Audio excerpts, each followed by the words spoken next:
Bu gecə ən fəzilətli gecə olacaq. Bu 23-cü gecənin ərəfəsində, indi bu gecə. Ən fəzilətli gecə olacaq. Ramazan ayının ən üstün gecəsi nə 19-dur, nə 21, 23-cü gecə. O ikisi də buna müqəddimədir. Ramazan ayının ən mühüm gecəsi bu gecədir.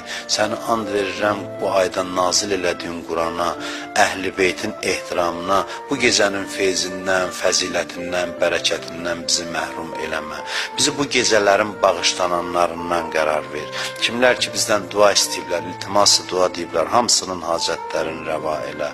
İlahi şəhidlərimizin ruhun bizə duaçı qərar ver. İlahi qazilərimizə tezliklə şifaya acil mərhəmət elə. Torpaqlarımızı qoruyub saxlamaqda xalqımıza kömək elə. Ordumuzun gücün, qüdrətin günü-gündən artıq elə. Bayrağımızı dünyanın hər yerində ən uca yerlərdə qərar ver. Bizi bundan artıq bir-birimizə mehriban elə. Tezliklə İmam Hüseynin Kərbəlasının ziyarətin, bütün arzusunda olanlara bizə nəsib elə. Məşhəd ziyarətin